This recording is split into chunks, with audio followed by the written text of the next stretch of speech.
What's up, everybody? Welcome back to the AJC channel dedicated to Juventus. It's a big one today. It's Juve Atalanta. Feels like we've waited forever for this thing because, obviously dropping down to one comp now. And, it feels like it's been a long time since we've done this. So stoked to get ready for some action, and it is a big one today. All right. Almost had a little slip up yesterday. We'll talk about it that we could have pounced on and maybe made things interesting. But Juve's just got to stay close and stay in the mix. And Atalanta looking to do the exact same thing. And we're going to take a look at the news around both clubs. We're going to take a look at the news around Juve and have some fun today. And I'm pumped to have Lucci and Omer with me today. Fellas, how you doing? Lucci, how you doing, man? Ready for a big one today, boys. I don't know. I'm getting nervous already. Haven't felt this way in a while. Adams, the handsomest cast member, Lucci. I approve. How much did you pay Adam? We can discuss that after. We don't need to know the details. Omer, how's it going, brother? Yeah, I agree. He's the handsomest out of the cast members. Yeah, that's about it. No, everything is fine. Excited for today, waiting for the match all day, and still a lot of time to go. So let's kick it up. Let's start getting the excitement among us and the fans.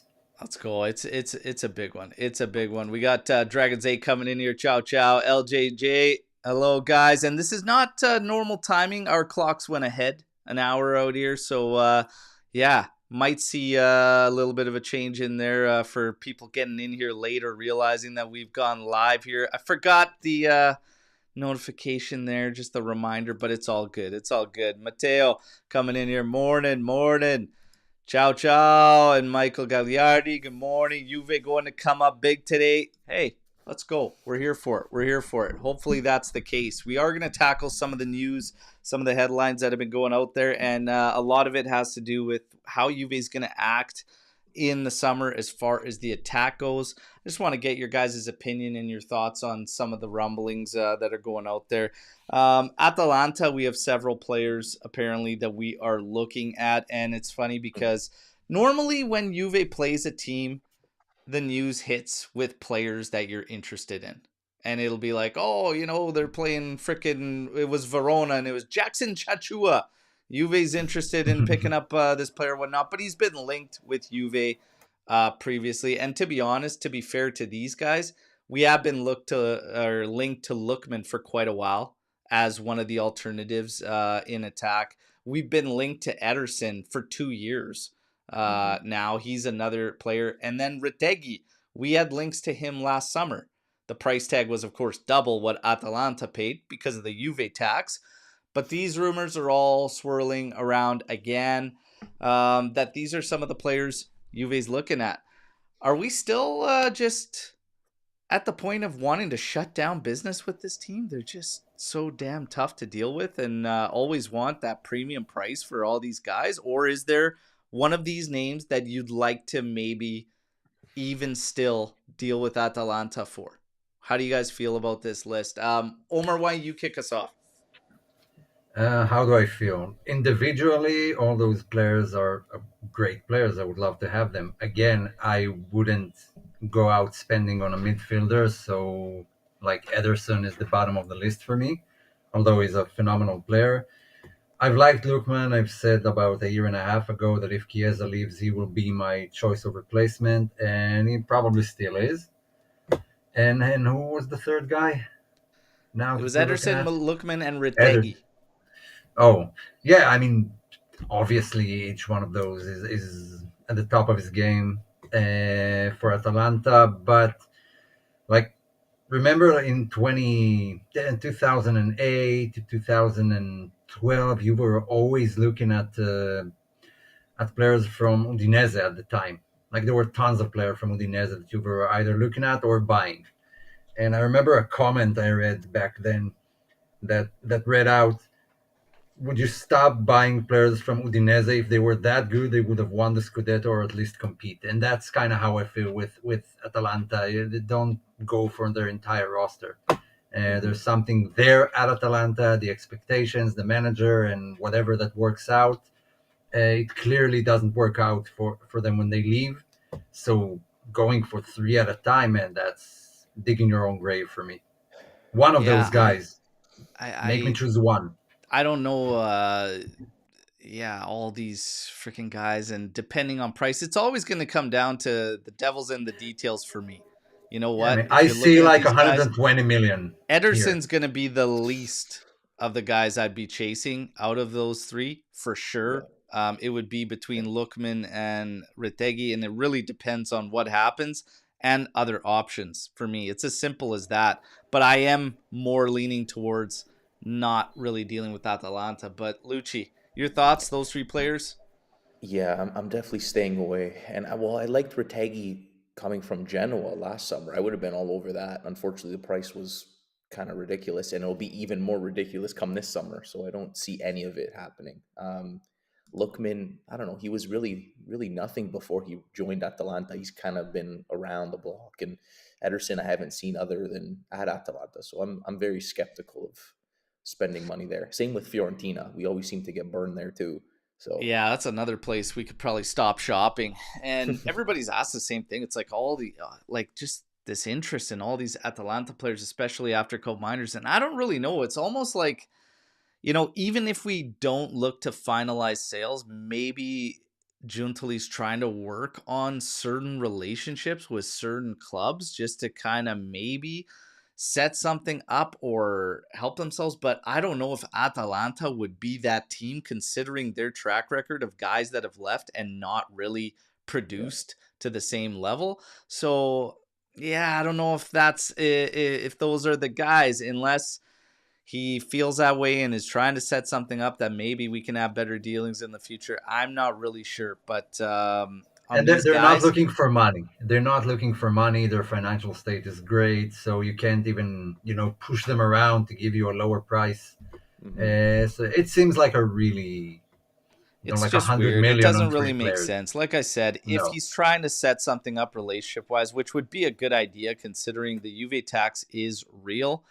Um, yeah, I don't know. I still can't really buy into that, especially with certain other options that are out there. But the Hmm. whole thing, and this has been rolling for a while, well before it hit like kind of mainstream media and whatnot, that Osimhen was like one of the top guys that Juve wants to bring in. Um, how do you feel about that, Luch? Osimhen as like the top guy we want to bring in. Is he top of your list? He's not top of my list, but he would be towards the top. Yeah, but I don't see that happening financially. There's no way Napoli's going to budge for us at all. They're going to charge us triple, never mind double. Well, Um, this is one of the things. It's like I'm you can find an agreement with the Osimhen, player. Yeah, but man, when it comes down to dealing with the team, it's going to be ugly. It's not going to I be easy or straightforward. So I feel like, I don't know, are we it's wasting some time there? I Maybe, agree. I don't maybe. think it's not But if worth he's getting not fees. top of your list, who is top of your list? And is it one of these other guys that we have linked, which is you've got Seshko and David sitting kind of in the background, and apparently Juve is still monitoring and would potentially take a stab at Jonathan David, even though we know the rumors about Premier League, his high Mhm. demands, and even Barca if Barca should choose to come in. But is one of those guys at the top? Well, you think as being a Canadian, I'd be all over David, but actually no. I prefer Sesko, as you mentioned. He would be towards the top of my list, probably the number one. I don't know financially how much he'd be, but probably less than Osimhen, I would assume. Yeah. Watching that guy play, he's a unit. So I'd be interested in that if you could get that one done for sure.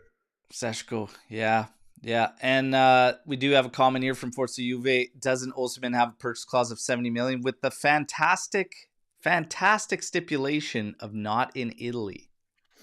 Not in certain clubs in Italy. No, does not apply, and that's something that has happened ever since the PTSD of Gonzalo Higuain. So Hmm. there you go. But yeah. Omer, your thoughts with Osimhen being named as the top target?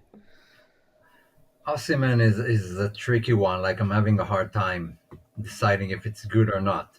Because no, on the field as a football player, he's phenomenal. He's still one of the best strikers in the world for me, and could be phenomenal for us. But there are tons of red flags there. First of all, the price tag and buying from Napoli.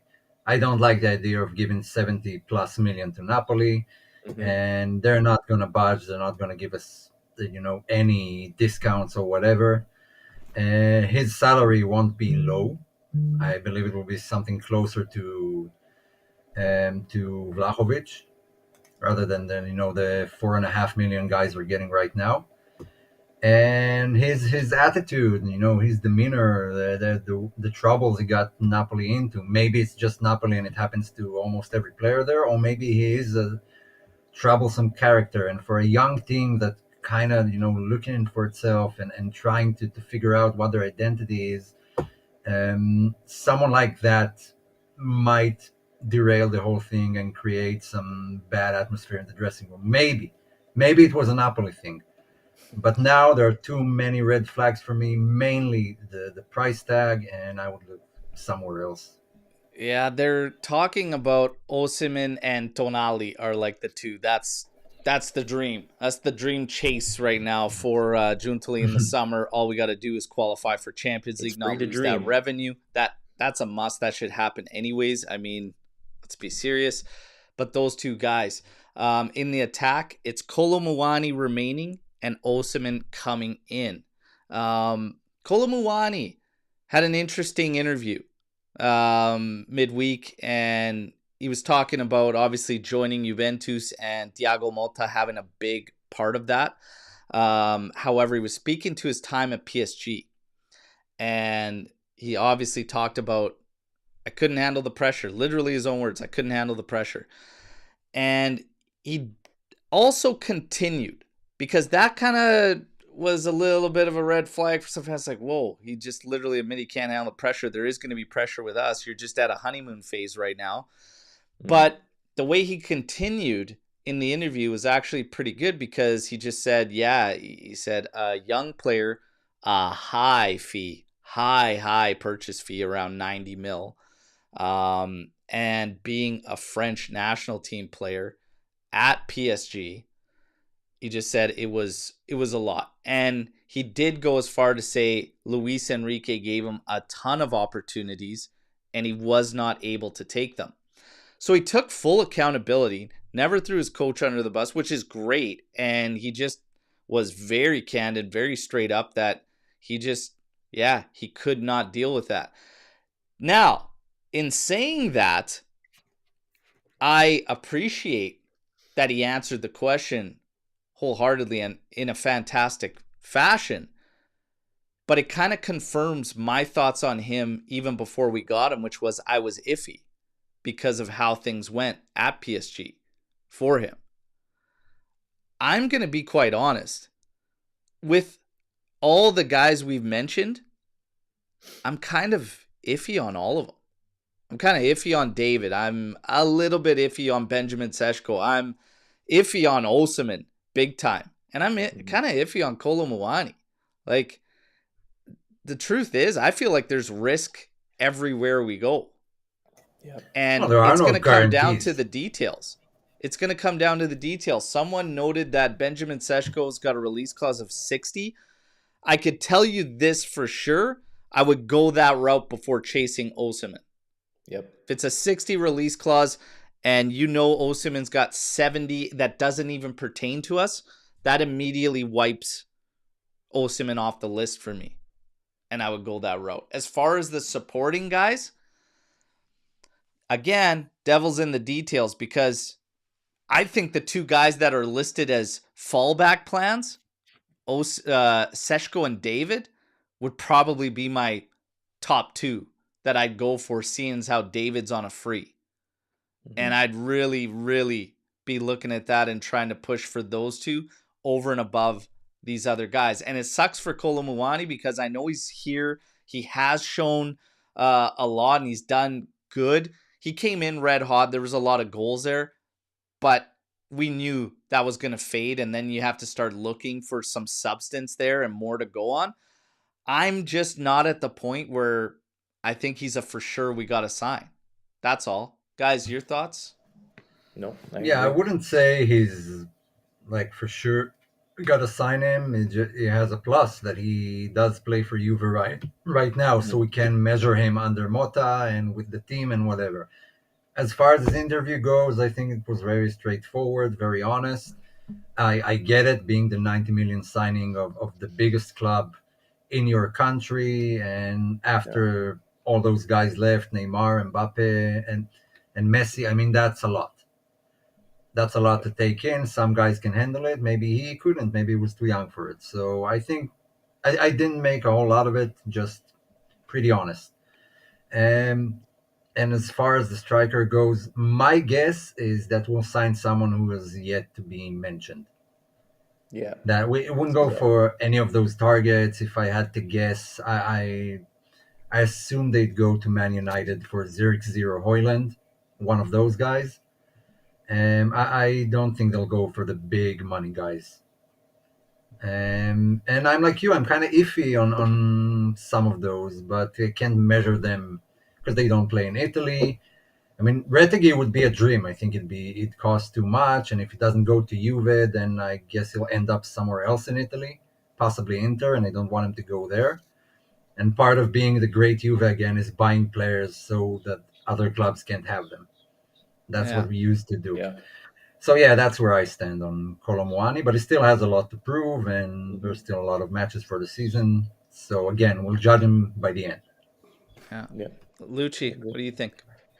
Yeah, I agree with Omer. I could see them going, especially if Kolo ends up staying. I see them going maybe a cheaper route as a backup option after you get rid of Dusan and you shore up the back line, whatever. I don't know who it could be. I saw someone mention Lorenzo Luca. That's a decent shout. I don't know if After I that don't know if I'm penalty incident, mm-mm-mm. yeah, Absolutely and not. I'm like I'm not sold on him completely either. I just know he would be the cheaper option. You know what I mean? So I don't know. I don't think that Guntoli's gonna penalty have to. instance is going to be anything to change. He's just trying to Mhm. open himself up for Juve. That's all. He's playing 4D chess over there with Udinese. It's Yeah, I don't They- know. It's going to be we'll interesting to see. see how they kind of act. Let's put it this way. I want to have some fun here with everybody in the chat too. Let's take that list of players, okay? And let's include Kolo Muani in there, okay? Hmm. As signings. Let's just say you can take your pick. But rank them. Osimhen, Seshko, we'll throw Lorenzo Luca in there. You'll have Retegui, and you'll have Kolo Muani, and you'll have Jonathan David in there. Rank them 1 to 5 there. Did I name 5 or 6? Mhm. Whatever. Rank them in order of your preference. So Shesko is first for me Seshko's right first now. for Omer. Yeah. Yeah. And after that, Jonathan David. After that, Osimhen. And who are the other three? You have Retegui. We have Lorenzo Mhm. Luca. Okay, so Luca is bottom of the list for me. I would push Retegui above Osimhen for now, but again, devil's in the details. Just Yeah. the way I see them play. Beyond that, I don't address it. So yeah, that's my list. Yeah. Here we have Forza Juve saying Kolo, Seshko, Osimhen, Luca, David. Interesting. Interesting. Oh, okay. I forgot David. So wait, we have a list of 6, if I'm Who was the counting sixth? correctly. I even missed the sixth.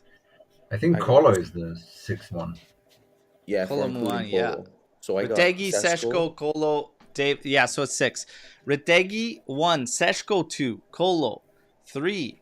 David, Luca, Osimhen last from Dragons 8. Hmm. I got Sesko, Retegui, Kolo, Luca, Osimhen, and David last. Mhm. Yeah, I like Sesko. Sesko and Retegui would probably, if Kolo doesn't end up staying, those would probably be my 2 top targets. Yeah, it's interesting. The thing with Luca is it seems like a bigger gamble because that's another player that comes from a lower tier club Yeah, in Italy, and we yeah, have tried those for a while now. Not all of them worked out. That's why I'm. And the Yeah, penalty issue. I guess people liked it, but we'll I see. didn't like it.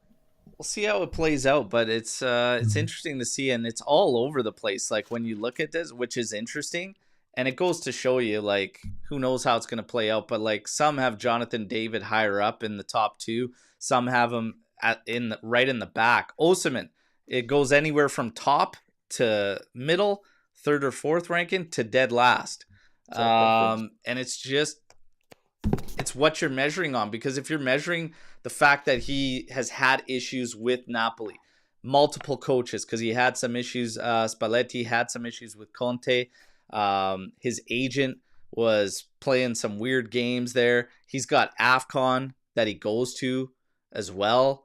Hmm. Yeah, it's Good it's show. it's a lot. Osimhen definitely not making my number one spot, that I can assure you. Yep. Seshko's probably in the top two or three. Jonathan David's in the top two or three. And I would actually probably I might throw Ritegi in there in my top three and have those Yep. in any kind of order there, top three. And I think the devil will be in the details. You might be better off, depending what that price tag is for Ritegi, going with Kolo Muani and Ritegi as your two guys to go I would forward be with, very happy with that which duo, I'd to be be honest happy with with. you. Yeah. I'd be fine. So Yep. let's see how it plays out. I just don't want them chasing like splash signings or big guys like Osimhen. It hasn't worked out very well. Hmm. So I think we should work a little smarter and stick to the prices that are closer to actual value. Closer to actual value. Yeah. I don't want to see them chase that guy for that kind of money. Even with Seshko, like I said, I'm iffy on all these guys. Even with Seshko at 60 release clauses, like I definitely take that over Osimhen, but I'm not 100% sold to just jump on that. So it's interesting. Now we'll keep things rolling. Tonali, there's nothing to say. If we are in fact chasing this guy, whatever, like giddy up, find a way. That would be Pay them, spectacular. pay them right now if it's even a remote possibility. Douglas Mhm. Luiz. See ya. Douglas Luiz, a lot of rumors that he could be one and done and heading back to England because there is still a market there for him. Hmm. And for me, it's really easy. If you have a way out, just because of the fact that we obviously cannot work with this guy, we obviously cannot keep him healthy. I don't think that Malta is happy with the guy. Um, if you can hit reset, see you later. If you could get rid of him and throw in a bit of money for Tonali, you do that any day of the week, twice on Sundays, no questions. Yeah, Simple. Yeah, it'd be as more than far a as bit going of money, to, but yeah, for sure. I I would go as far as changing my formation for him, like the I do expectation whatever for it next takes season. to get him To in Yeah, there. keep him. Anything. everything. Yeah, and it's been a while since we had a gambling addict, so I kind of miss it. So we need one. And yeah, I mean, Tonali is a no-brainer. It's not Yeah, even a that's a question. no-brainer. But Douglas Luiz, like, do you want to see him stay? Do you want to see us give him more time? Do you think I mean, I would like to again, see changes made at J Medical, like it burnt to the ground if we are going to give this guy a shot, because it has been a nightmare. I mean, I'm not getting rid of him just to get rid of him, but if it brings you Tonali, then yes. If not, I'd keep him. I have no issues with him. I just need him to stay fit. Yeah, it's just right now we've got nothing out of him because we can't even keep him in there. Yeah. Yeah. Like one game and that's it. So interesting stuff's going to be happening with Douglas Luiz. He's going to be a future to follow for sure. Savona. So Savona has been apparently listed as only going to be used in backup situations to Cambiaso from here on out for the rest of the season. He's got the pubalgia issue that he's going to be dealing with. Still, he may require surgery that we are also kind of pushing off for this finish to the season with 11 matches remaining. I said in the news update video that I would shut him down for the season, because if he's going to be uh, closing things out as backup at the left side, which he isn't even a left-sided player, just shut him down.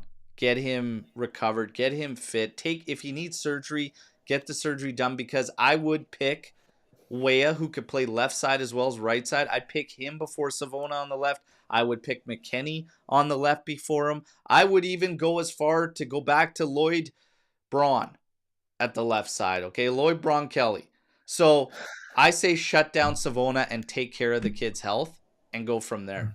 Guys, agree? Disagree? 100%. You could even play Vega Yeah. if in a flash if you need a left back, right? Yeah. Yeah, I think the second Kalulu and Vega are back, it shuts Savona down as it should. And in general, I would take the same Miretti route. Like, he needs a loan. I need to see if he's above the level of a low tier club to keep investing in him and pushing him into the lineup. You know, some of those guys prove they are, and some just find their exact level, and that's when you decide if you bring them back or sell them. I wouldn't And be I think we surprised need if he's one of the guys gone in the summer. Just it's pure profit. Yeah. it's pure profit, and it happens. I mean, just to pump up the price, he got a lot of minutes this season, more than we expected. You either loan him or sell him. I wouldn't keep him not as a starter and maybe as a backup for next. And now we get to that question because, Dragons 8 coming in here. Savona needs a loan. Others are saying sell him in the summer. What do you guys think? You want to see him go on a loan? Do you want to see him stay first team as a rotational piece or sell? I don't think he's like this impressive talent that we should definitely keep. He's serviceable. He can be part of the rotation, but if there's a decent offer, like let's say the amount of minutes he played this season, I think 12 to 15 million is a decent price. I would sell. I would agree with Omer just because now you have Weah, you have McKennie, you have Kalulu, who all can play out right back, and he's not a left back as we can see. It's definitely not his strong side. So I would cash in, try to reinvest for the left side, and I'm fine if he ends up getting sold. Yeah, I'm at the point where I think I like Savona. I think there's a lot of good things to his game. I'm not ready to just kick him loose just yet. I'd probably go the loan route if I'd be honest. I'd probably loan him out in hopes that he can round out his game more, because there's only one piece missing, and that's the balance between the defensive side to the offensive side. If he could round that out, it'd be great. If he could get better in terms of the control and marking in the area, he might be a prime candidate to do what many fullbacks have done, and that's move into the center as a center back later on. And he might actually be fucking fantastic at it if he can clean a lot of things. So I don't want to lose ownership of Savona just yet. There's been too much good too quick to just throw it out the door. And if we're talking 12 to 15 million like the rumors, that's not enough. It's the same feeling that I get with Imbangula. 12 to 15, even if it's pure profit, I'd wait to see, because I do see upside there, especially with Imbangula, but I also see upside with Savona. So I would say a loan is probably where I would go.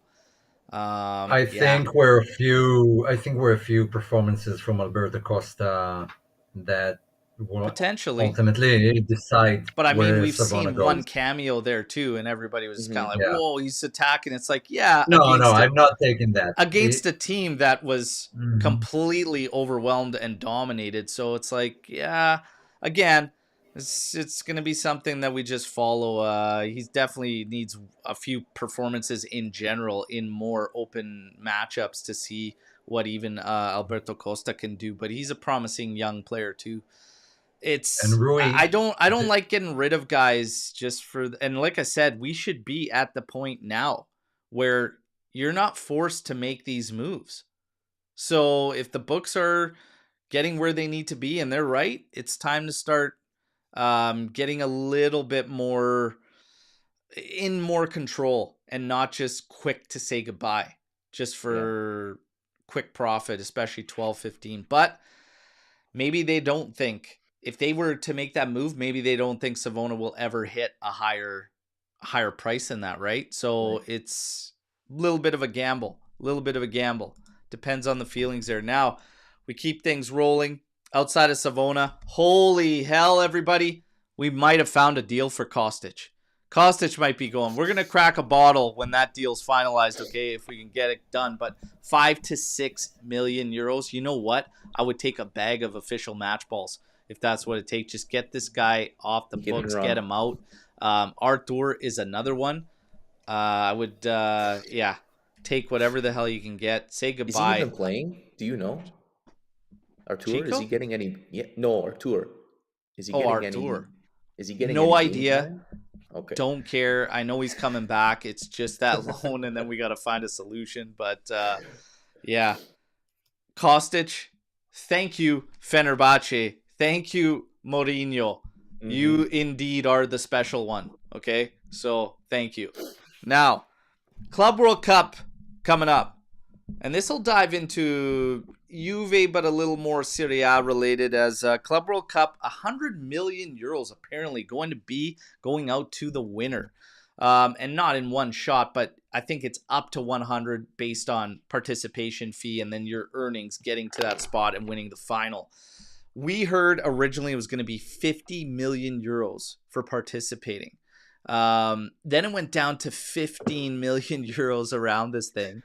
Now all of a sudden it's back to 31 million for participation. And then, of course, your earnings, your winnings through there, which is really good.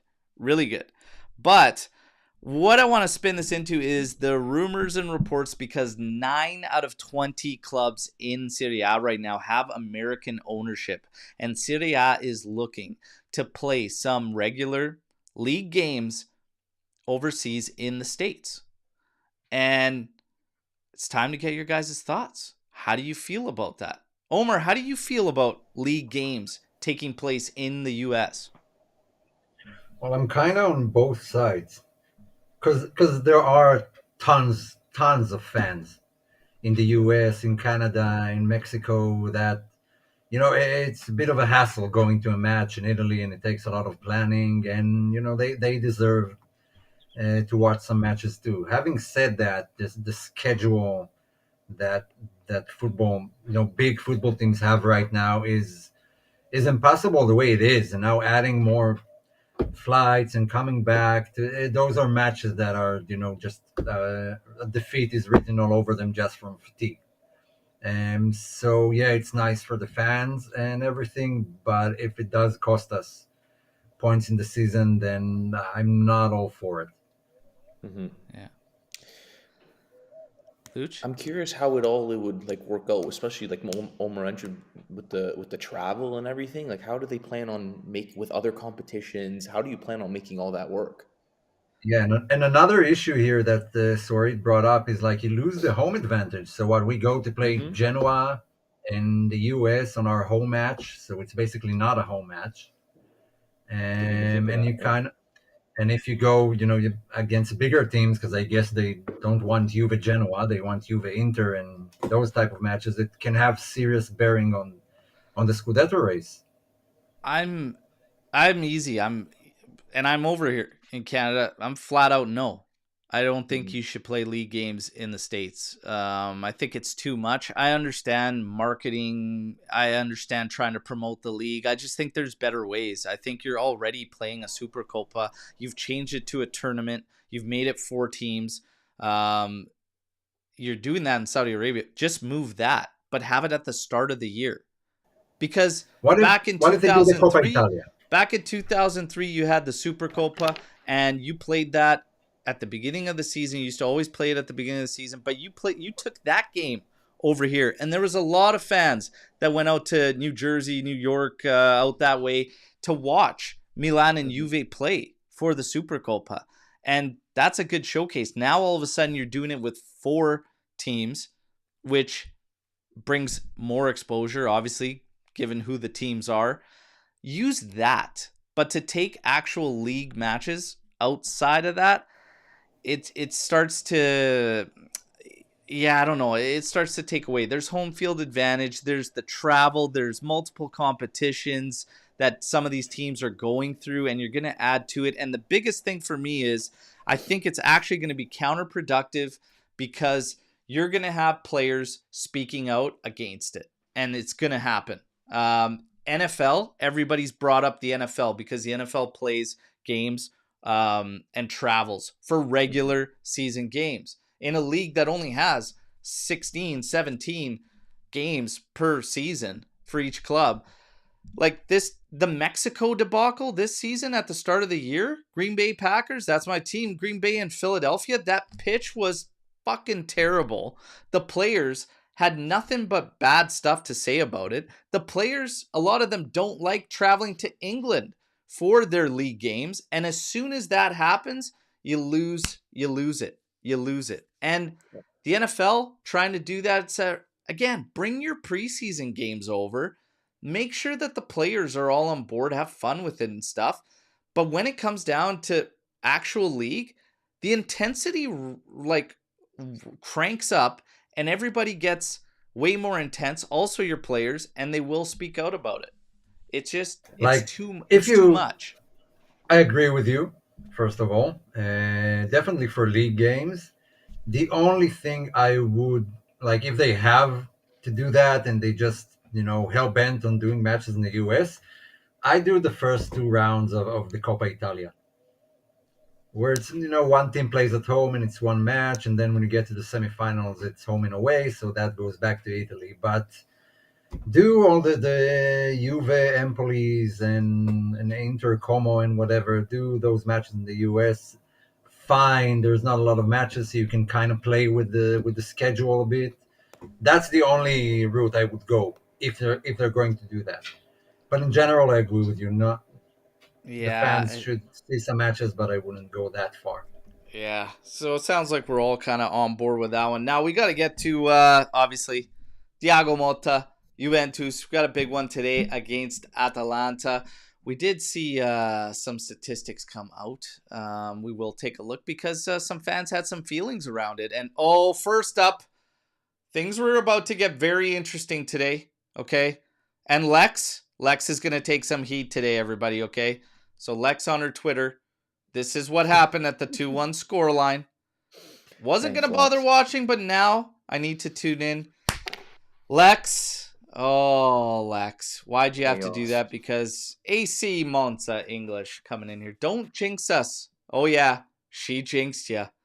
And then look at that. First you take Di Gregorio, now this. Hilarious little exchange.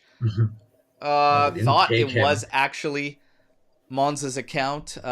It turns out it wasn't. Somebody actually has an account named AC Monza English. Regardless, it was hilarious. But we can all thank Lex personally for jinxing that. All right, so funny little exchange yesterday. But now we got to get to this comparison that came out this week.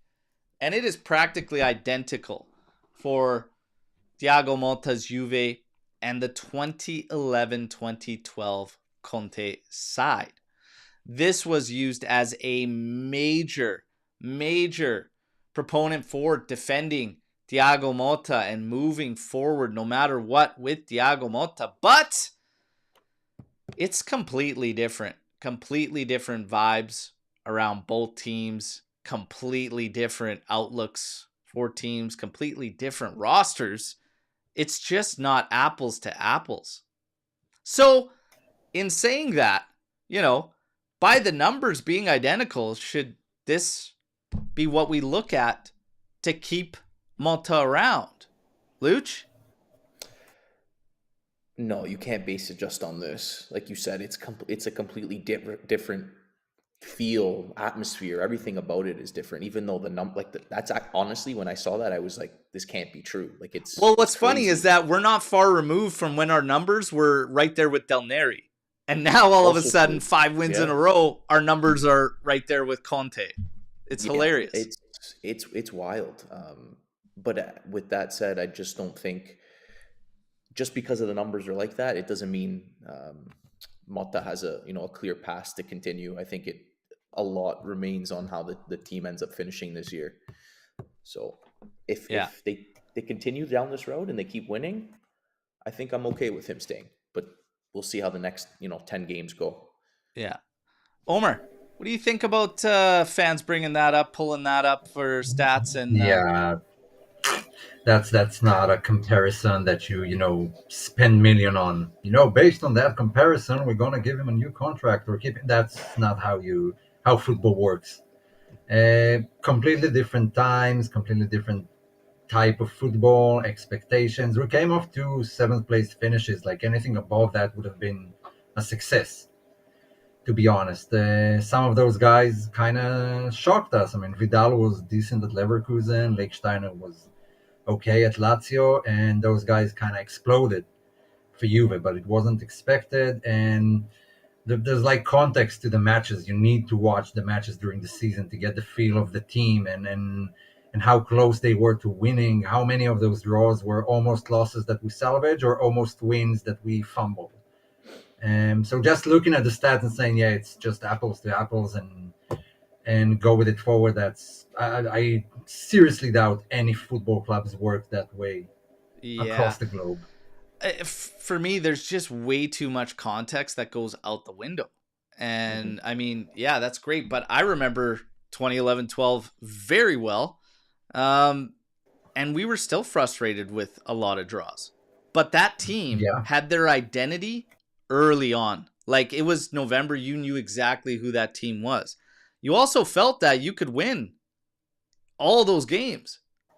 You were like, they could win all these games. Like every game you went into, you felt you could win. Early in the season, we were winning the big games too. Big games for that time. But another thing is that team never left second in the table despite those.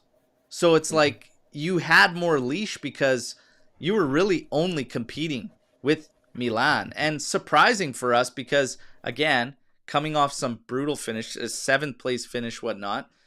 But that team had locked in. And again, yes, the roster, very different.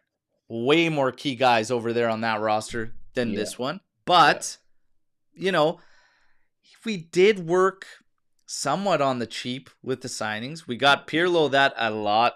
People said, didn't expect much out of him. I had some expectations, but he was named as one of those signings that came out of the blue to the degree that he helped us.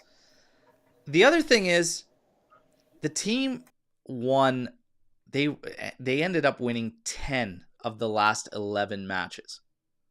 Like I said, they were on the verge of winning so many of those games that were in draws. Whereas early on for us, and even in this 5-game win streak, how many were convincing?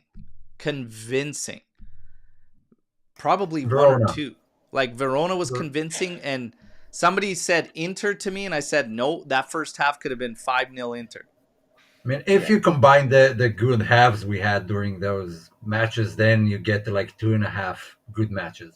So it's that context. It's that context of the confidence that team gives you. That 2011-12 side made you feel pretty damn good. It's not apples to apples. It's a little bit of a cherry pick. But to Lucci's point, if we can finish out playing like we did against Verona consistently, you get a good run of results, you hit your, what are we looking for to stay? I'm the same. Because I've been going 1 game at a time with this whole thing. Yeah. I need to see that play consistently. And that was a good 90-minute performance. I need to see some solid 90s. You got 11 games left. Show me solid 90-minute outings. And then some fans have brought up, they still will carry a doubt because of how the team was managed when we had multiple competitions. And it's one of the things that they worry about with Motta, which I think is fair. That's fair, but I also think it was his first year with multiple competitions, so we knew there was going to be some growing pains there. And for the most part, maybe other than obviously PSV and Benfica, other than maybe 3-4 games, they weren't that bad in the Champions League. They actually started very well. So I think as the season prolonged, the injuries caught up with them, obviously fatigue as well. You had to expect that as a first-year coach in Champions League, there was going to be some roller coasters, and we saw it. And here's one of my concerns. Because here's one of my concerns, though, is that's that's part of the gig. Like, you've got to make sure these guys get through that schedule, because we don't Of want to be course. playing one comp all year. And the other So thing is too, we've got guys dropping now that we've gone down to one game a week, and I don't like seeing guys go down in training. Chico was one, Gatti was another. Like, now is the time that it should be easier to preserve guys, not losing them at times. So I really question the whole training methods and the whole physical output that we're putting these guys through. It's very, very strange to me. But Mhm. it comes down to what we see on the pitch ultimately. yes, If but I do you, see let me I that ask type you of think game this: consistently, I'm good. Do I think you? it was a weird run, like split down the middle. Because we did beat our two pot one opponents, but the games against Lille, Stuttgart, Club Brugge, Benfica, and one of the matches against Eindhoven was awful, and Yeah, that eventually cost us. But it wasn't only Juve; it was Real Madrid who couldn't pile up the wins. It was Bayern, it was City. It wasn't only Juve. This new format, they kind of figuring it out. I think the injuries had tons of effect on the packed schedule, yeah, and yeah. yeah, I think that the league suffered more from it than the Champions League, but still, the guys that were supposed to fill in those league matches suddenly became the starters Yeah. for Champions League. So it was a weird run, but it's something that can improve. It's something that you can learn and improve over time. It's not that you can do it once, then you can't do it ever. Yes, Yeah. It's gonna be interesting to see. I mean, he's got 11 games to really convince a lot of the fan base, but what Juntali actually thinks is all that's gonna matter. And right there, well, there's some that believe the decision's already made, and others believe that ain't no way he's making any changes because he's actually tied to them. So time will tell. For me, that's I fair. just want this team to make things interesting down the stretch. Today would be a big one. Big one to get the 3 points here. We're going to take a look at these teams as we get ready for this game. Atalanta, 2 wins and 3 draws in their last 5.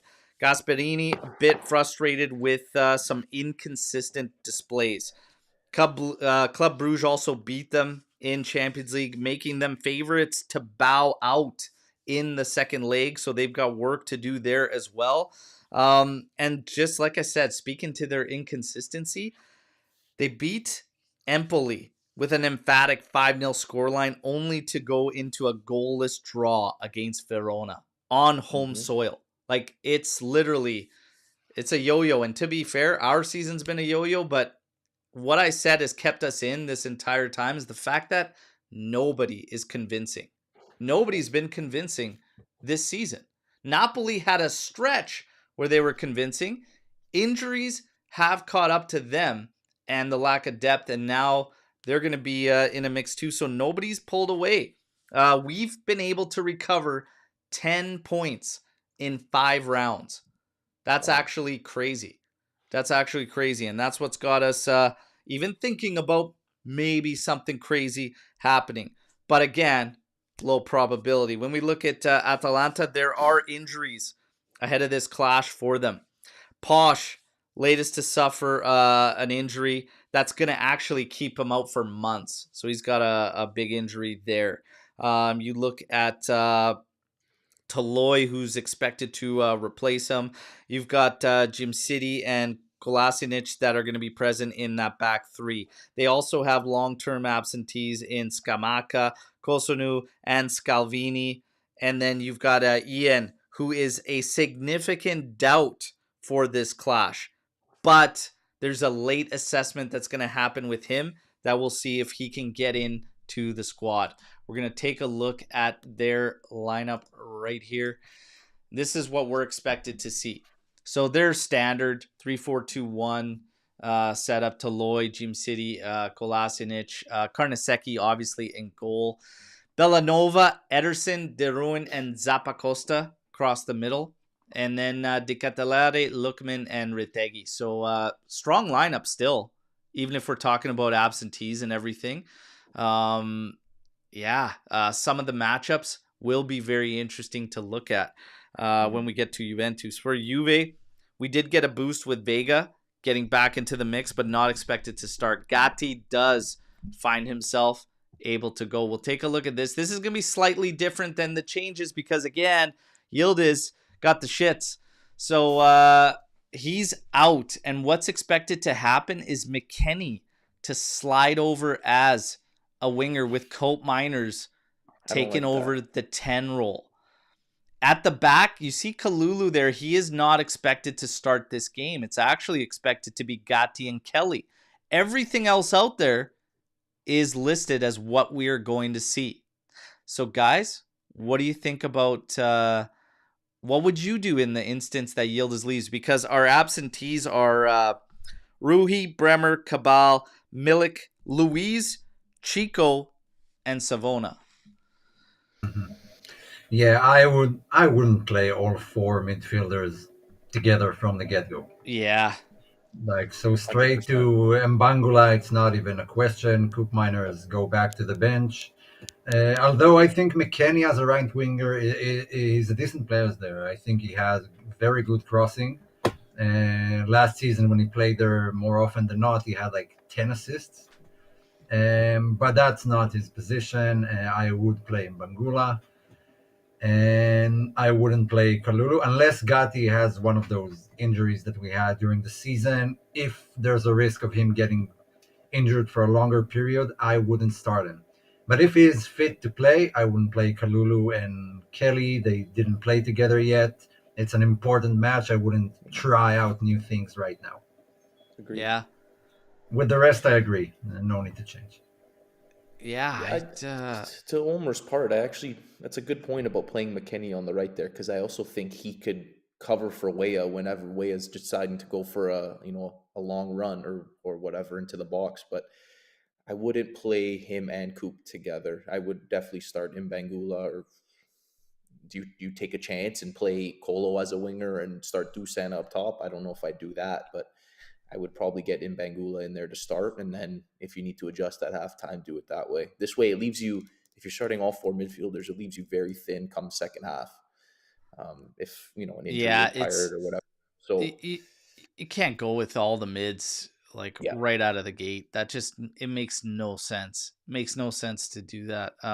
This might be a game to go with a 4-4-2, although we've never seen it this season. But I'd be okay with 2 strikers, help preserve one of the wingers. I don't know what Yildiz's deal is. If he's going to come in later on, I would expect that's the case, but you might even find a situation where you want to keep one of those wingers around. So maybe you go 4-4-2. Nico Gonzalez is getting out there because he's killing himself out there, but that's an argument on its own because Mbangula should probably be getting a little bit more rotations based on Gonzalez's execution. Yeah. So, yeah, the thing we all agree on, this McKennie, Cope Miners, Thuram, Locatelli all out at once thing, probably not the way to go. Probably not the way to go. I don't know if we're looking at Atalanta's setup and stuff too. I mean, it's going to be tough on the outsides. You're going to want a solid presence in the middle, but that doesn't necessarily mean robust. So I would still look at a playmaker. The way I was thinking with a 4-4-2 is at least you balance yourself out across the middle and work from there.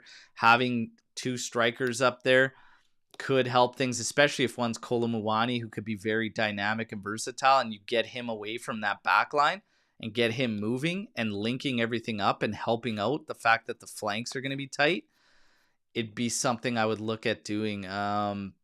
It's going to be interesting. We might need to dial something up here, and this will be interesting to read from Thiago Motta's perspective, because this has been one of the things a lot of fans have been looking at with him is how he adapts, how he changes plans, how he plans accordingly even from the outset against his opponents. What he does with the starting lineup here will actually probably say a lot. He's got some interesting decisions to make, and we will see. Adzic has a shout. We just haven't seen enough to get the confidence to roll him out in such a big game, right? Not this game. Yeah, again, it's a big game. It's not time for experiments Yeah, Yeah. exactly. and getting some youngsters minutes. If we're leading, I don't know, 2-0 at To the the 80th argument, minute. though, we've reached a big game and not experimented when we had the opportunity to have that Yeah. confidence going into it. So, Fair. yeah, it's one of those things. But interesting shout from Skippy if he's got the confidence to roll with him there, because he does very well at next gen. But we've seen that time and time again. Moretti was a prime example. Moretti was way over and above next gen, but Mhm. it just wasn't translating for Juve. So it's gonna be interesting. It's gonna be Well, interesting. Motta's got would to you get it right. As far consider? as sorry, Luch. I was gonna say, would you consider moving Weah up to a winger and bringing in either Kalulu or Alberto Costa to play right back, just because you have limited options on the wing? That's that's a shout. That's a shout. Is getting way up push forward. I don't know. I think I he's just so much better. He's so much better at right back. I agree. I the four midfielders just seems too predictable, I guess, to me. I don't know. I don't know the right word for it, but I'm not I doesn't think we're gonna be bring the just too. excitement. It's gonna look just the way it's too robust, way too Yeah. robust. Like we're not gonna have any kind of dynamic play. Mhm. I fear it's gonna be really straightforward, really predictable, and really easy to shut down. Yeah, exactly. So I'd look to, even if you're slotting Nico and move him centrally as a 10 and get Imbangula out there. Yeah, you've got all your wingers out there other than Yildiz, but I'm okay with McKennie playing out on the right wing in a pinch. I'm fine with that. All four of those mids out there, I don't Yeah, know. I I don't know. agree. I don't know. Now it's time for us to put our money where our mouth is, because this is a prediction challenge time. But we do have key stats. So Omer, fire away with some key stats in this one before we get to those predictions. Okay, because it might change your bet. Okay, so let's go through them. So Juve Atalanta. Juve haven't lost to Atalanta in their last 8 meetings. 2 wins and 6 draws. Last time Atalanta won was on November 27, 2021. The teams have met 145 times. Juve won 75 times, drawn 53, and lost 17. The goal difference. Juve has scored 266 to Atalanta's 135. That's a 131 goal difference in favor of Juve, which is the number 3 all-time biggest goal difference against any team in Italy, right after Genoa and Udinese. Now, top 5 goal scorers in this fixture are Boniperti with 15, Del Piero with 10, and Hansen, Sivori, and Trezeguet all with 8. Juve's biggest win against Atalanta was a 7-1 thrashing back in October 1951. Boniperti, Hansen, and Muccinelli had a brace, and a different Hansen added another one late on. He also missed a penalty, so we could have had 4 players with braces. However, the highest scoring game against Atalanta was an away 6-3 win back on January 27, 1963. Sivori scored a hat-trick in that match. Random stat. The average attendance against Atalanta stands at a disappointing 15,000 per match. And you'll never guess the top 5 average attendance versus Juve. After Milan, it's Carpi, Parma, Piacenza, and Salernitana. In 2025, Juve and Atalanta played the exact same number of games, both teams scoring 20 goals and conceding 15. Juve with 6 wins, 4 draws, and 4 losses, while Atalanta recorded 4 wins, 5 draws, and 5 losses. Against the top 6, Inter, Napoli, Lazio, Fiorentina, Milan, Bologna, and each other, Juve with 3 wins, 6 draws, and 1 loss. Atalanta with 3 wins, 3 draws, 3 losses. What's interesting about that? Atalanta's next 6 games are against Juve, Inter, Fiorentina, Lazio, Bologna, and Milan. We got to ask Ganga about that match. Justin says he was there in 1951. I wonder if he Yeah, has he any was pictures. 60 back then. So yeah, Amazing. Atalanta play the top 6 in their next 6 matches, all except Napoli. Wow. Oh, interesting. Got a couple little tidbits myself here. That Juve undefeated in 34 of their last 35 matches in Serie A. Juve undefeated in 25 of their last 26 home matches against Atalanta in all comps. However, you have to go back to the 17-18 season for the victory. In one of those against Atalanta. Atalanta have kept a clean sheet in their last 4 matches in Serie A. Again, they're coming into this one on 2 wins and 3 draws in the last 5 in league play. We're 5 wins on the trot in league play. Atalanta and Juve have produced more draws than any other fixture since Gasperini's arrival at Bergamo. And with that, we are going to take a look at the official for that old man Skanga that was at that match in 1951. Okay? So in honor of Skanga, we take a look at the official. It is Simone Souza. 55 appearances in Serie A. 4.3 yellows per game. 9 reds. 24 PKs in 55 appearances. I smell a PK today, everybody. Final score and 2 tiebreakers. Lucci, you're up, man. Good thing I was prepared. I wrote mine down. So, everyone buckle up. I'm sorry. I'm going 2-2. I'm going a 2-2 draw. I'm going to give, I think Kolo gets back onto the score sheet today with at least 1, maybe both. And I'm going to go, you said his average was 4.3 cards? 4.3 yellows per game. I'm going with the over of 4.5, so a minimum of 5 cards. Okay. I think it's going to get a bit feisty today, and I love it. All right. Omer. Final score, 2 tiebreakers. How you feeling? Yeah, so after reading those stats and seeing how similar the 2 teams' season is, I was about to bet on a Juve win, but reading it out, that's a draw written all over it, like 6 out of the past 8. I think there's a 1-1 here, which is not the end of the world because it's still a team that's above us and they have a bad stretch of games now against all the top teams, so they are going to drop points. But I feel like it's a draw written all over that match. The goal scorer would be Kolo Muani, and my guess is 4 yellows. 4 yellows. Oh, okay, going with today. the under. Okay. Oh man, I tell you. Healthy amount of PKs, eh? 24 in 55 games in Serie A. That's a lot. I don't see us keeping a clean sheet. I can feel confident in saying Juve will not keep a clean sheet in this one. 2 goals against Atalanta. That's been very hit and miss. We're at home. We can get 2 goals. Can we prevent them from scoring 2? Oh, yeah. Question. PK. Well, they have their PK hands might decide this one. So I'm going to say 1-1.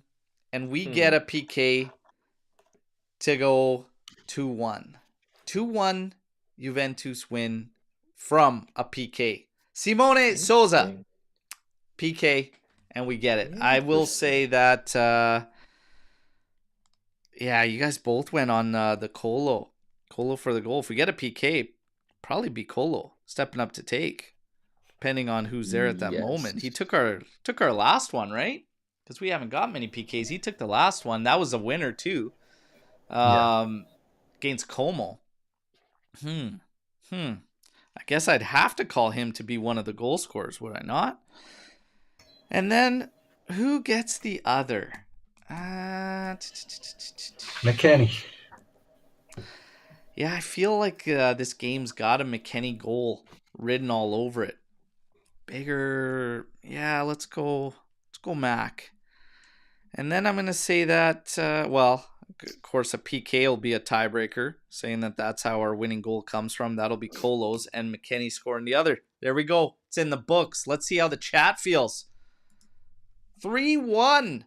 Juve. Wow. Oh yeah, please. Chad is very positive about the win. I'm surprised. I'm very. You know what? I like that. And everybody, yes, there is a watch along. The watch along's back in play 20 minutes before kickoff.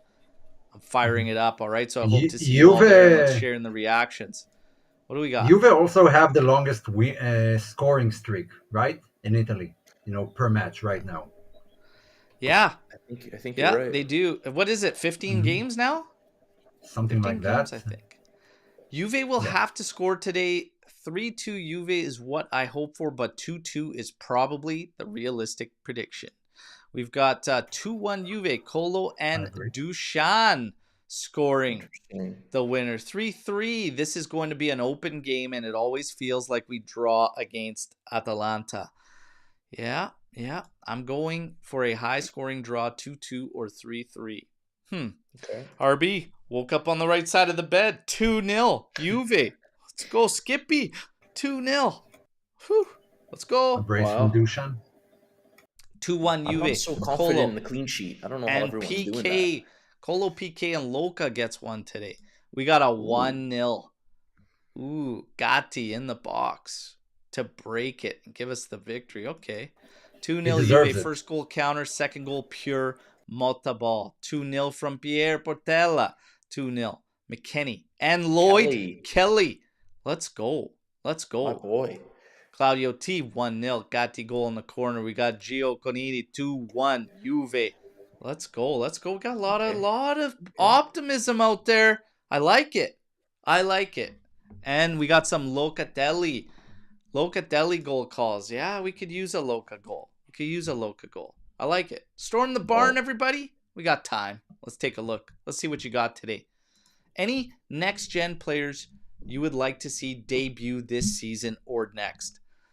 I think one of the most common ones is going to be the guy that's actually made the first team quite often and we had shouts for him when we had the injury crisis. Gil Push. Gil Push is probably the one everybody's kind of waiting to see immediately. When we got tight up front there, we have Gian down in Next Gen 2 that actually has Serie A experience that everybody's kind of like forgotten about. Those are probably the two. And then, I'd have to say with those. And then Vaca's kind of intriguing. And obviously with the name meaning cow in Italian, everybody wants him to score. So we could throw out the moves. Let's go. But those guys, anybody outside of those three? we had no, nothing to add. We Those three. had absolutely not. No, I didn't follow the next gen as closely as I did last season, so I can't allude to that. But we have talked about Cava's celebration and some options for his celebration. Vaca, yeah. Vaca, not Cava. One of them was doing the Ronaldo C, and all the stadium goes moo. Oh yeah, like, be fucking awesome, man. Yeah, there are a lot of options. They gotta do something with it. Yeah, I would say Gil Push though. Gil Push, Lucci. Yeah, this Gil Push supposed to be pretty good, no? From what everyone's Yeah, been we just saying, extended him too. We extended the wouldn't mind seeing contract. him. That's and I do want to see more of Adzik. Everyone keeps saying that. I've been saying that for a while, but and I guess I still consider Adzic with the first team despite this fact. But yeah, everybody's right with Adzic. We need to see. Yeah. So that's a good shout. Good shout for sure. Let's keep it rolling here. Tony Roast Beef, come on. What is the best scale for temperature? Come on. Celsius. Let's go. What are we talking about? Favorite non-Juve player of all time and favorite current easy one? For me. Yeah. I mean, Omer, there are a few. I think Dennis Bergkamp was my favorite player outside of Juve. I can throw in Vieri or Kaká. Really, really like those in their prime. But yeah, those are the main guys. Francesco Totti for me. Mm-hmm. So if we're going non-Italian, it'd probably be Brazilian Ronaldo for me. But if we're keeping it Italian, I was De Rossi, 150% any day. Big fan. Iniesta is a good shout too. I really, really liked Iniesta. There's a lot. I mean, you could take your pick. I watched when I was young. Like I watched a lot just Serie A, and didn't get into like other leagues and everything like that. So it's got to be like Maldini or Totti. But I would take Totti. Totti and Del Piero were my guys. If I went non-Italian, I'd I'd probably say it was Batistuta. Yeah, but still done, Loved probably. Batistuta. So that's probably it for me. As far as current favorite non-Juve Oh, player. current. Hmm. Ooh, Current favorite current. non-Juve player. I think Tonali. Oh, Really that's a good one. That's I a good think one. so. interesting. Hmm. Hold on, give me a minute. I gotta think about this. I like Martin Odegaard. I think he's a great Mm, player. Alexander Isaac from Newcastle is also a phenomenal striker, in my opinion. Yeah, some of those guys. Calafiori. Interesting. Okay. Current non-Juve player that's my favorite. Fuck. Ah, maybe I actually got. I Go really ahead, like Al. Pedri. I really like Mm, Pedri. Hmm. And watching him play, he's fucking Yeah. crazy to me. Like how young and just how he reads the game, how he sees it, what he does. Like he's very simplistic but awesome to Hmm. watch. He's Honestly, probably one of them. Rafinha is like top oh, 5 players in the world right now, Yeah. as far as I see it. So yeah, he's a decent shout. A lot of players on Barca team are likable, to be yeah. honest. And Fede Valverde from Real Madrid is That's what an exactly who I absolute, was gonna say, Omer. You stole yeah, my thunder, man. yeah. Lamine So Yamal take your is thunder back. Lamine Yamal's hit the scene hard, and he will probably be one of those guys. I'm definitely like having fun watching the kid. At his age is insane, Hmm. and I gotta say, despite antics, despite personality stuff, I love watching Vinny Jr. play. Vinny's one. I I've love watching that guy play. I really do. I've always had a soft spot for Kevin De Bruyne as well. I love the way he plays. Yeah, it's a good shout too. It's a good shout too. Interesting. Great question. Love that one. Who gets the preliminary day today? Okay, why don't we all give ours? So we got to pick a player and we got to give them a preliminary day to try and create a little bit of a jinx here. We did this one with when we played Verona, and it worked out quite well. So we gotta find somebody here. Who am I gonna pick? Retegui, just because I want him to do bad. I mean, that's the Okay, top scorer of the league. Yeah, we have our Yeah, hands full. true. throw it out And there. Throw it out there. Kolasinac. Give him a. Let's go. Kolasinac. That's gonna be your pick. Really? Yeah, he really annoyed me in the previous match, which was 2 months ago, so not that long. Yeah, it Okay, doesn't feel like final that long answer. ago. Kolasinac. Yeah. Okay, give it, dish it out. Let's go. Omer, dish it out. Give him the tea. Come on, you gotta do it. Oh, Fuck yeah, Lucci. Who's your pick? So I was gonna ask, does it have to be a player? Oh, what you want to give Gasp? Yes. The Bad Batch of Juice. Nice. And Tag Gasp. I hate that guy so much. Bad Batch. People want him as our coach. Okay, Forget. hold up. Now we gotta stop. Why do you hate him so much? He seems like a smug prick. Like I don't know. He just walks around like thinking he's the best coach, and my team this, and we don't have any money, and blah. Like, no, I definitely don't want him at Juve. I'd rather keep Motta any day of the week. Gasp is just no, not for me, man. All right. His face bothers me as well. Wow. All right. Okay. I like it. I'm gonna go with Toloy because he's probably after watching that reaction in that game where he chased a guy down, he couldn't even throw a ball at him. He was chasing him down. He this guy could be our ticket to a red card and a one-man up. This guy's got loose cannon written all over him. He's gonna get my preliminary day. All right, Toloy. He's the pick. I'm going with. There you go. Poor I don't We know no got how. gasp. They say. How Gasp did no one pick Lookman? the angry elf. Trim calls him. Yeah, he does kind of look like an elf. Kind of does. Tuna. If you had to choose between making a definitive sale this summer for a youngster, would you pick Imbangula or Savona? Savona. Savona. Yep. I think they're both gems, but I think we've only scratched the surface with Imbangula. I'd go that keep him. Agreed. That is unanimous. Whew, Yeah. just like Clean that. sweep. Yeah.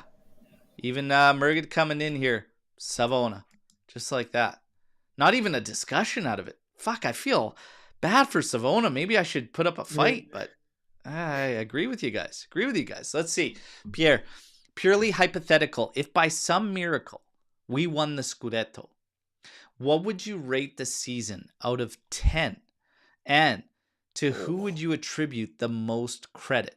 Management, coach, or players? All right. So we win the Scudetto, rated out of 10, and who gets the most credit? Okay, so the fan in me, or the sort of football critic that I try to be.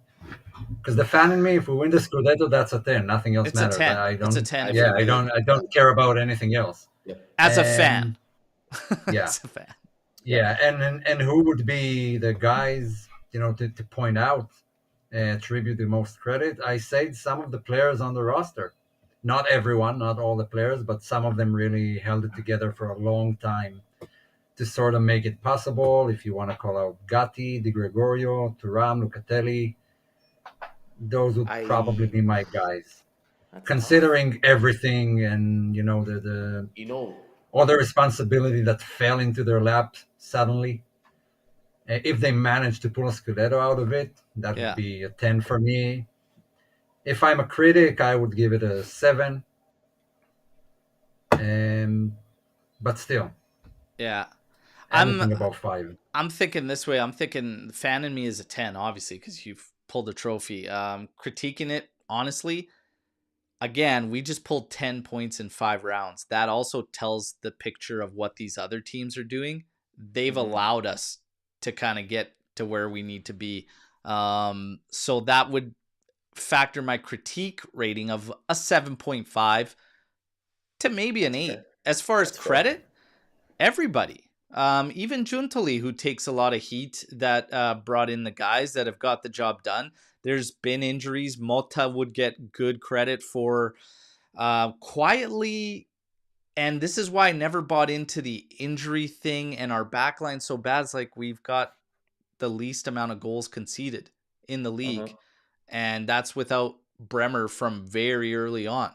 These guys have always been capable, and we've been underachieving, in my opinion, for a long time, even with the injuries. That's why my critique rating would be lower than my fan rating if we won that trophy.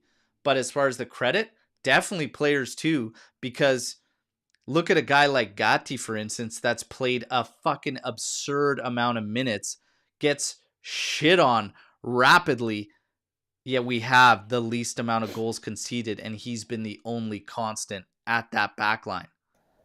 They Yeah. all get fair credit and fair play. Even Motta, Juntali, all of them. I can't put any group higher. You've also said, I agree with what you both said, but I would also specifically, you got to give it to Kolo. Look at the change he's made since joining in January. If he never came and we were just relying on Dusan for the remainder of the season, I don't think we would be where we are right now, to be honest with you. Even if we didn't buy Kalulu, we wouldn't be in the same place we are now. I mean, Gatti had 4 different partners this season Yeah. that were the starters at that moment. Now it's Kelly, it was Vega, it was Kalulu, it was Bremer. Yeah. And that's a lot to handle. So yeah, definitely the flowers go to the players first, and then we can And debate Thuram. it. Yeah, that's a like you can't. Yeah, That guy's and always somehow manages to find a goal.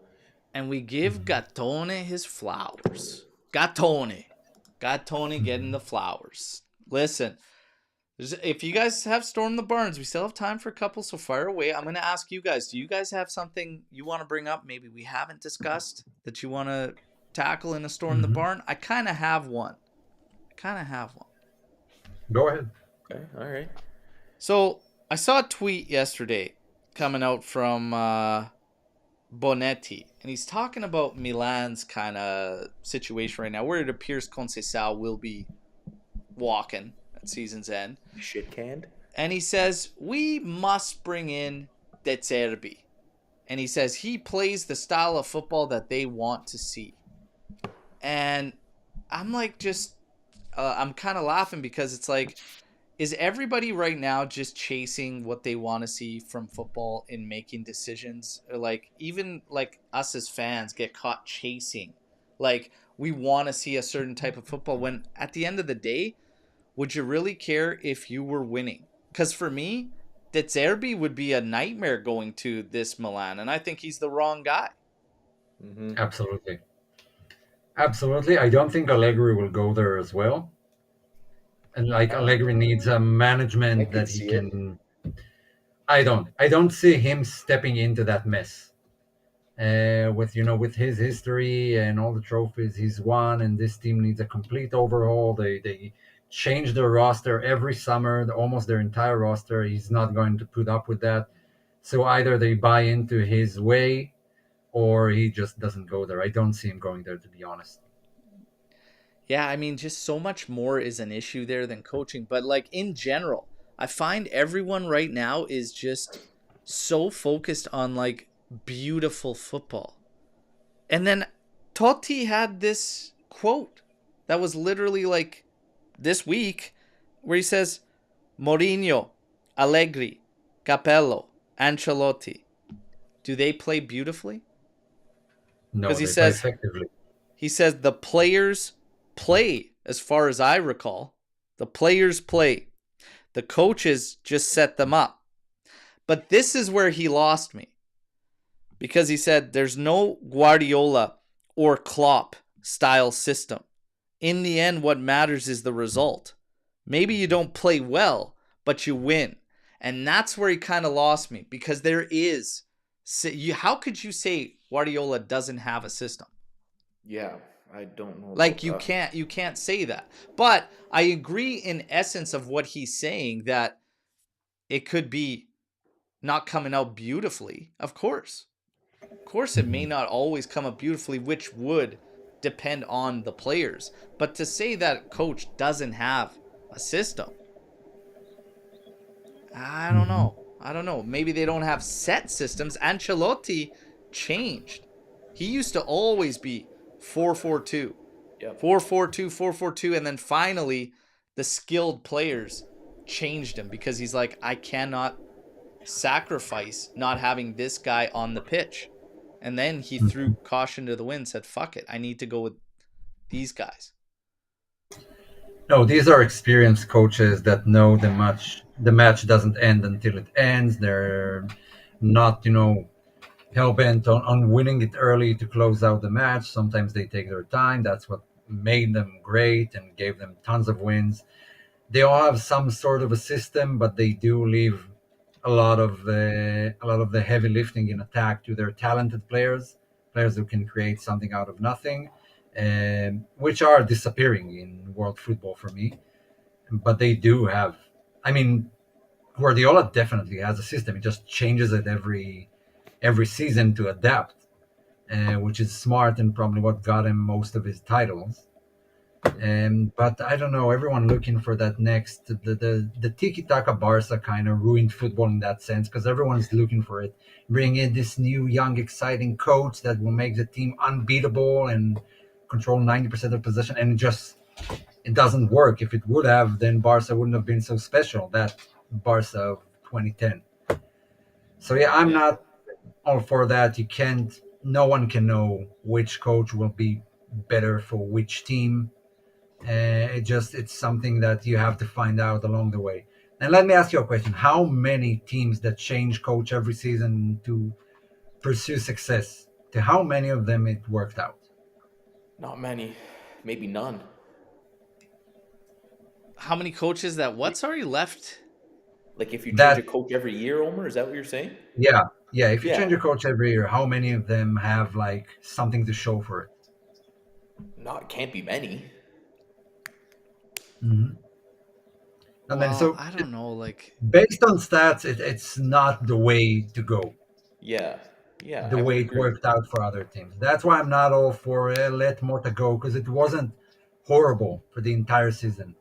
When it just doesn't work out, you can see that it doesn't work well, out. it's been a And fucking yo-yo. Like we said, Yeah. you yeah, tied numbers with Del Neri, and now all of a sudden hmm you're tied with Conte in 2011-12, which still left a lot to be desired, but back then was second place, and then overtaking it and becoming first Mhm. place. It's been a mixed bag. It's been a mixed bag. He's definitely raised concerns. The one big thing in all of this too that we're kind of forgetting is that player treatment's been dog shit this year. And we don't know if that's Giuntoli or him. But there's a lot to take in.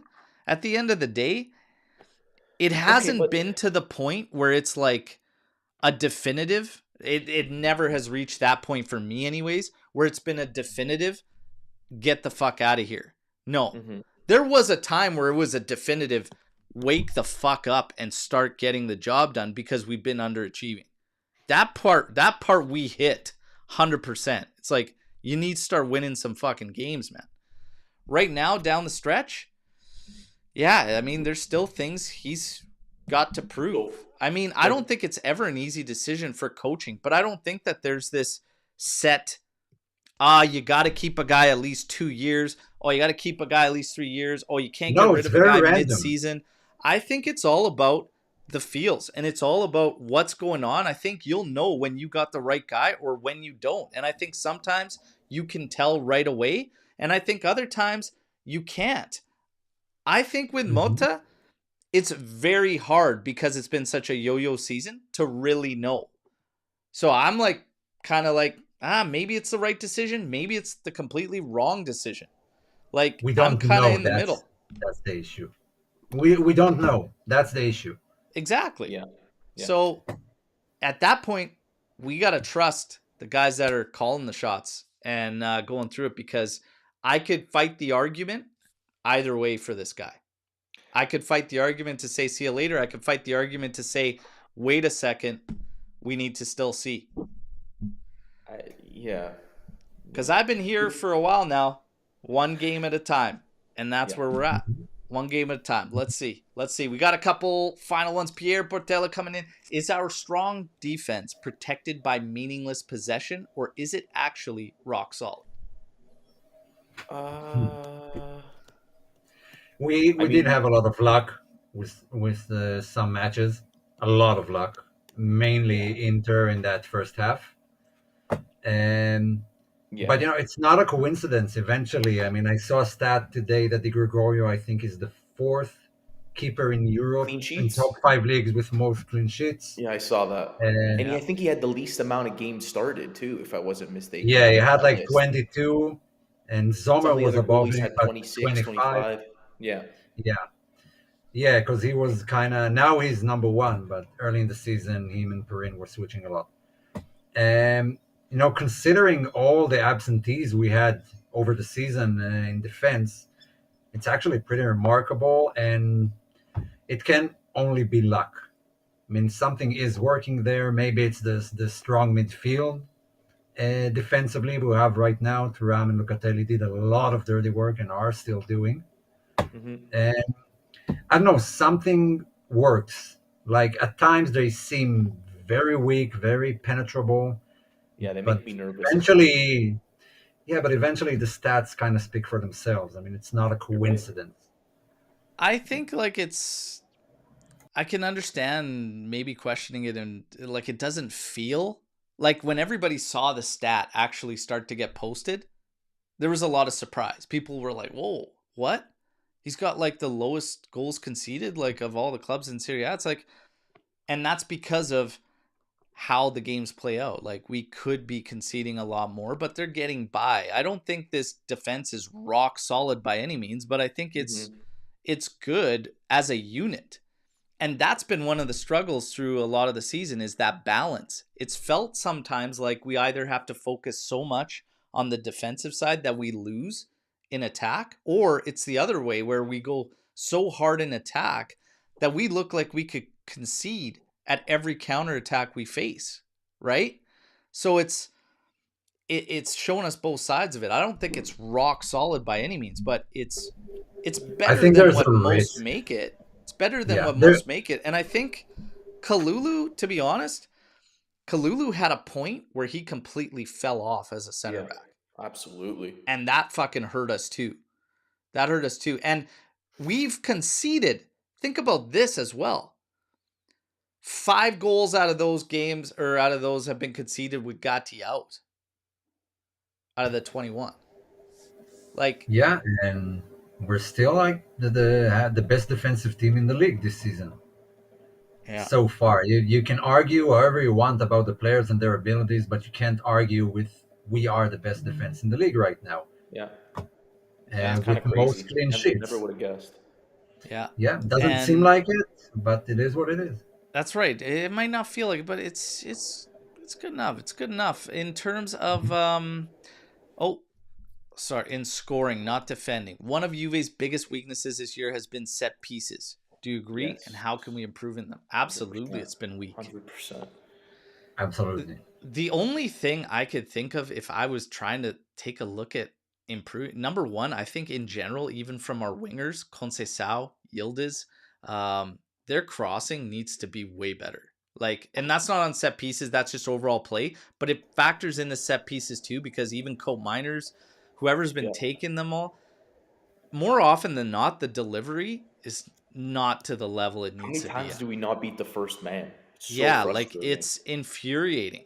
The other thing is, it has to be by plan, but we don't really spread defenses out very well on set pieces, and it's like we all go to the same spot. It's like we Yeah. just decide it's back post. I'm going to cross it back post. So everybody goes there, and it lets the defense pretty much group up, and they're not spread out. And you're not always going to, just because you say you want to go back post doesn't mean you're going to hit it right on the money every fucking time you try and deliver it. We have to spread them out better and have guys able to hit that short side post, able to be on the spot, like spread it out better. I don't know. It's Yeah. just been Mhm. terrible. It's been terrible. Yeah, I And think one other aspect of missing Bremer is some of those headed goals from set pieces that Definitely. might have won us some matches. But Juve in general are not a trained team in set pieces, both offensively and defensively. Every time we concede a corner or a free kick near the area, I'm super scared because they don't defend well. There are Mm-hmm. always guys that are free. They yeah, most of the time they make it to the first ball. Something is just I, set I piece, don't I don't want back to say not post, working. back post set piece coverage Mhm. has been just abysmal for us this Yeah, season. So things to work on today. Hopefully that's not an issue. We got a big one today, and we are going to wrap things up on that. We do have one last one here from Rez coming in. What do I think about Allegri to AC Milan? I think, again, to Who Omer's cares? point, there's so much more that's an issue than coach there, and it seems like they haven't figured out. Um, Roma. Roma kind of got it right and figured out Ranieri's on a great run there. And that was a team that was a revolving door around Mm-hmm. coaching. So Allegri to Milan, I wonder if he would actually go. Omer doesn't think he would go. I'm kind of thinking he might. I'm I kind think of he thinking would. he might. a lot depends on the salary you would ask for too, because Redbird are is it Redbird even? I can't follow. But they're all about money. That's their main issue. If Allegri comes in asking for like a 9 million that he got at Juve, he's not going to get it. I would say Mm-hmm. this. I think I agree with Antonio there that it would be a good choice for Milan. And if Yeah. I was there, like, to want De Zerbi, you're gonna play well, but don't expect high finishes. Like, you'll win games 4-1, 5-0, whatever, but you're gonna get blown up just as easy. It's terrible. It's terrible. And the guy just wants to be happy. Doesn't care about winning. Yeah, keep him far away. You talk about gasp. I got some vibes for De Zerbi. So Lucci, it's gasp. Me, it's De Zerbi. Keep that guy the fuck away. All right. So on that note, De Zerbi, yeah, there's one of those for you. Big one today, everybody. Again, get the likes up here on your way out. We thank you all for the live chat. You guys are always amazing. Lucci, Omer, always a pleasure. All right. Enjoy the match today. Everybody, it's a big one. Whatever you do for good luck, hey, rock it today, okay? If there's any superstitious people out there, do what you got to do, okay? We got a big one. 20 minutes before kickoff, we're going to reconvene and go through the live watch along and share the reactions together. Can't wait to see you all there back here in roughly 5 hours time because the time change. All right. So as always, no matter what, fino alla fine, forza Juventus. Today, let's give those juicers the big fat day. Let's go. Let's go.